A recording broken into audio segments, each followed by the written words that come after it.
Il existe une génération de femmes qui connaissent la présence, qui demeurent dans la présence, et c'est depuis cette présence que le commandement change. Vous pouvez rester dans la présence au point que même votre mari sache qu'il accomplira sa destinée. Vos fils sauront qu'ils ne peuvent pas mal se conduire.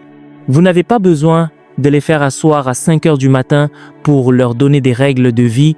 Il n'a jamais été écrit qu'Anne faisait asseoir Samuel le matin pour lui dire d'éviter les femmes ou de lire ses livres.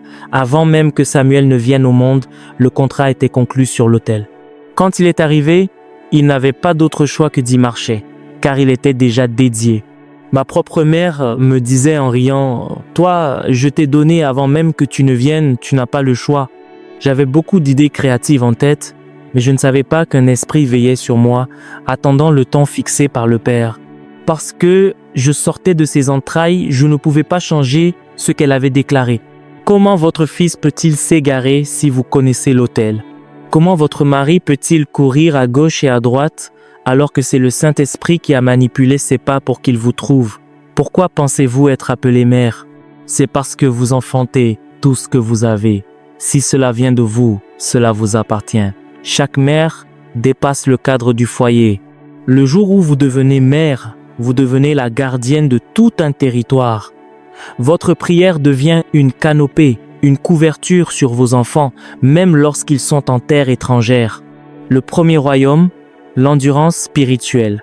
Lorsque vous commencez à entrer dans les dimensions de la prière, le premier royaume est ce que nous appelons l'endurance. L'endurance dans la prière n'est pas un exercice de la volonté, c'est la maîtrise de l'abandon au Saint-Esprit. L'énergie du Saint-Esprit. Quelqu'un qui semble faible peut soudainement prier pendant 10 heures parce qu'il fonctionne par l'énergie de l'Esprit et non par l'ATP biologique. Le manteau de l'autorité. Quand le Saint-Esprit vous revêt, vous voyez au-delà des apparences. Une femme peut arriver chez vous vêtue très modestement, mais en esprit, vous voyez Jézabel. Vous jugez par l'esprit qui vous sature, la boussole du foyer. Vous devenez le prophète qui guide le voyage de votre famille. Les femmes sont les bâtisseuses du foyer, en devançant leur famille dans l'esprit. Par nature, la femme est une incubatrice. Ce que un homme ne peut pas supporter pendant une semaine, une femme peut le porter pendant 1 an. C'est pourquoi elle peut garder une offense pendant 12 mois si elle n'est pas spirituelle, mais lorsqu'elle entre dans son office d'intercesseuse, elle utilise cette capacité pour couver les projets de Dieu jusqu'à ce qu'ils naissent. Dans les Écritures, l'ange s'adressait souvent à la femme, comme pour la mère de Samson, parce qu'elle a l'endurance pour garder la parole pendant 9 mois, là où l'homme l'oublierait pour aller prêcher. Au-delà de l'endurance, il y a l'ascension. Dans l'ascension, vos cris reçoivent un écho du ciel. Le feedback divin, autrefois, vous priez pendant 3 semaines pour sentir un fardeau se lever. Maintenant, vous priez et vous recevez une vision, un ange entre dans votre chambre où le Saint-Esprit vous parle des églises de la ville. Superposez l'éternité sur le temps. Hébreux chapitre 11 dit que des femmes ont recouvré leur mort par la résurrection. Elles peuvent voyager dans l'éternité et ramener cette dimension dans le temps. Quand on pense que quelque chose a échoué, appelez une femme par l'ascension. Elle apportera des réponses divines. Dieu vous confiera le pouvoir de voir au-delà du présent, de connaître l'avenir de votre mari, de vos enfants et de votre territoire. C'est cela, l'ascension dans l'esprit. C'est un royaume de rencontres dans lequel les gens entrent par la prière, car la prière ne consiste pas seulement à obtenir des réponses ou ce que vous réclamez. La prière consiste à entrer dans le royaume de Dieu et à circuler dans cette dimension mentionnée dans Jérémie chapitre 33, verset 3, « Invoque-moi et je te répondrai. » Et après avoir répondu, il est passé à un autre niveau, « Je te montrerai des choses grandes et fortes, des choses que tu ne connais pas. » C'est ce que nous appelons l'ascension. Quelqu'un commence à prier et après que Dieu lui a répondu, Dieu dit « Attends, la prière ne s'arrête pas à la réponse, il y a des choses que je veux te montrer maintenant. » Soudain, cette personne devient un routeur divin qui manifeste les desseins de Dieu dans une famille et sur un territoire parce que l'ascension a eu lieu. Laissez-moi vous dire une chose. Bien souvent, quand Dieu veut faire de grandes choses, il cherche des personnes qui n'en ont pas l'air. Car s'il prend un homme qui en a l'air, cet homme aura de quoi se vanter en disant que c'est grâce à son éducation. La plupart des femmes aujourd'hui marginalisées sont l'espoir de demain. On les regarde en pensant que elles sont inutiles, leurs maris leur font sentir qu'elles ne sont rien. Commencez simplement à prier. Quand vous prierez pendant un moment, vous découvrirez que non seulement votre foyer, mais votre territoire tout entier devra vous rendre des comptes.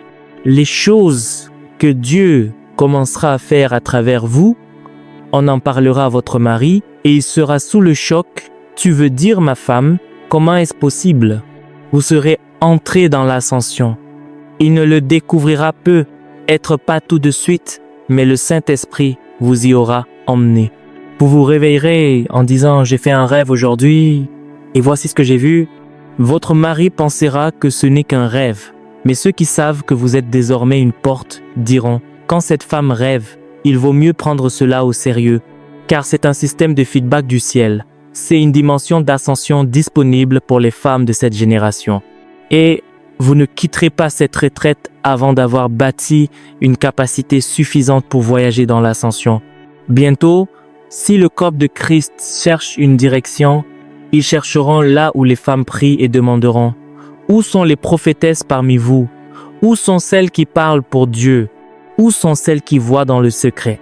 Et parfois, quand vous présenterez ces femmes, certaines seront des veuves et les gens diront « Hein, qui est cette personne ?» Vous leur direz « Ne regardez pas à l'apparence physique, ces personnes que vous voyez sont des guerrières dans l'esprit. » Parfois, vous pointerez du doigt quelqu'un qui a l'air très élégant et on dira « Non, celle-ci est charnelle. » Vous rirez, elle n'est pas charnelle, c'est juste l'esprit d'excellence et de gloire. Mais dans ses entrailles se trouve une puissance. Vous ne connaissez pas la richesse que Dieu a placée dans le genre féminin. Les femmes sont naturellement des voyantes. Et quand une femme commence à enfanter dans la douleur, ses propensions dans l'esprit sont inégalables. C'est pourquoi, lorsqu'une nation entière est dans les ténèbres et que Dieu veut lancer un nouveau mouvement, il va bien souvent vers les femmes. La femme a dit à son mari, « Un ange du Seigneur est venu à moi. » Le mari était choqué, « Un ange est venu à toi. » Elle a dit, « Oui, et il a dit que nous aurons un enfant, que je ne dois prendre aucune boisson forte et qu'aucun rasoir ne doit passer sur sa tête. » La fois suivante, l'ange est revenu encore. Je me demande pourquoi l'ange n'est jamais allé vers l'homme. C'est la femme qui est allée appeler son mari.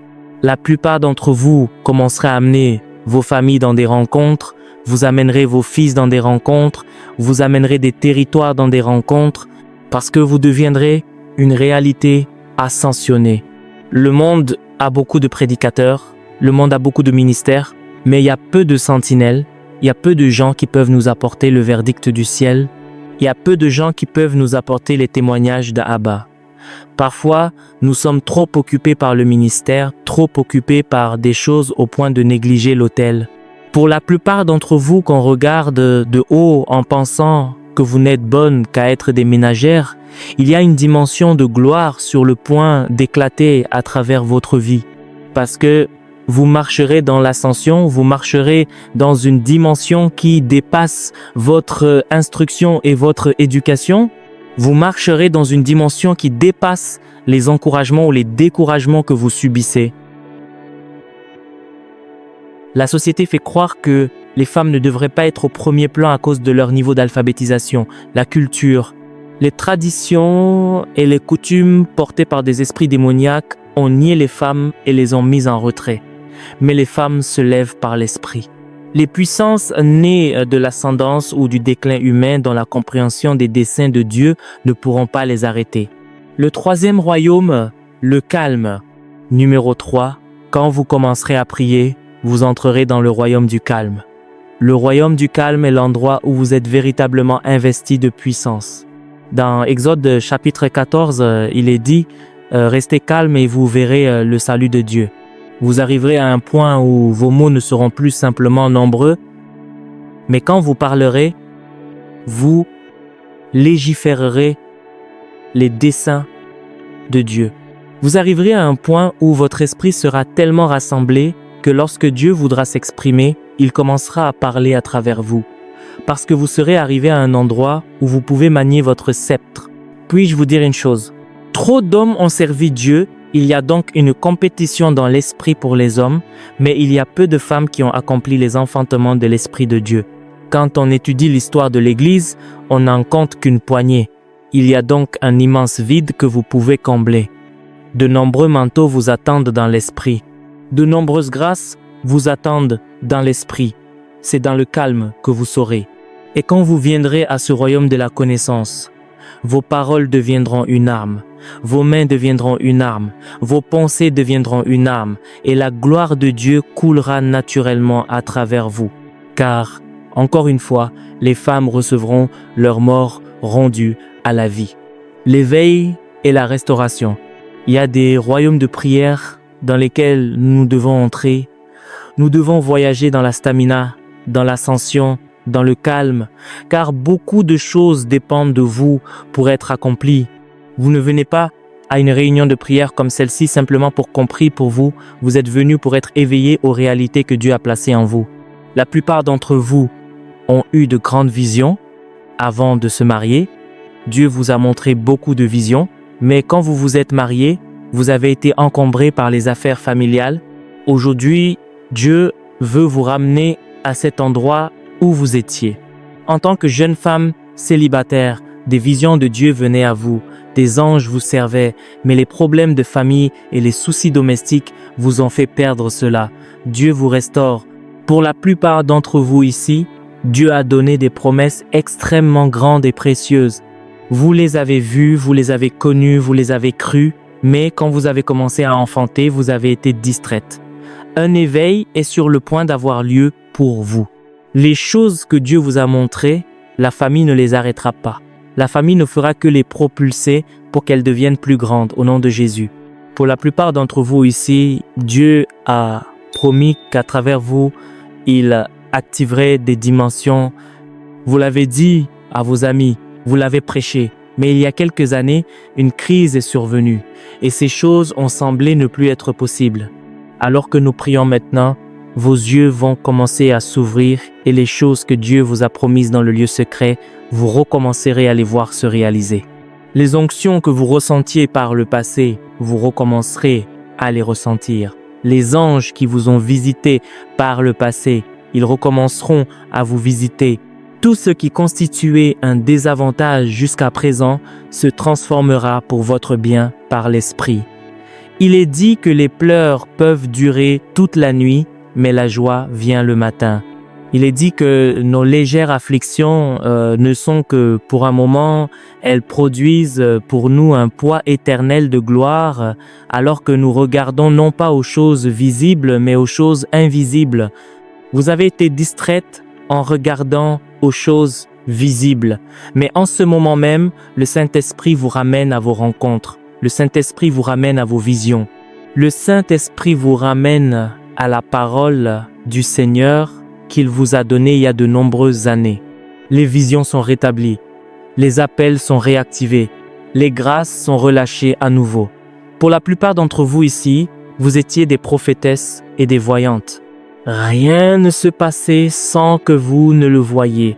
Dès que vous fermiez les yeux, Dieu commençait à vous parler. Mais vous avez perdu cela. Vous l'avez perdu en cuisinant, vous l'avez perdu en prenant soin de votre fille et de votre fils, vous l'avez perdu en prenant soin de votre mari. Mais alors que je parle maintenant, les choses qui étaient perdues, les choses qui étaient oubliées, les choses qui ont avorté, elles commencent à être activées au nom du Seigneur Jésus. Des entrailles commencent à s'ouvrir dans l'esprit. Des grâces et des manteaux commencent à reposer à nouveau sur vous au nom de Jésus. Il y a une onction particulière sur le point d'être activée ici dans ce bâtiment, c'est l'onction du voyant. Je vais commencer à exercer le ministère dans l'esprit et nous allons prier très bientôt. Il y a pour la plupart d'entre vous des rêves et des visions qui étaient des messages directs de Dieu. C'est le premier groupe de personnes à qui le Seigneur veut parler. Vous aviez des rêves, des visions et c'était des messages directs de Dieu, mais pour certaines d'entre vous, vous les avez perdus depuis des années. Le Seigneur veut laver vos yeux avec un collier. Pour certaines d'entre vous, votre souffle par le passé était un souffle de jeûne. Vous pouviez faire 21 jours, vous pouviez faire 40 jours, vous pouviez faire 72 jours, vous pouviez faire 90 jours. Vous aviez un appétit pour le jeûne, un appétit pour l'intercession, mais depuis des années, vous avez perdu cette arme. Vous avez perdu ce sceptre. Le Seigneur veut activer à nouveau des fardeaux dans votre esprit.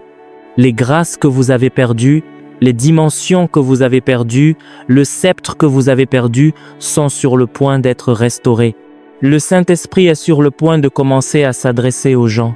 Le Saint-Esprit est ici maintenant, il est sur le point de poser sa main sur les gens.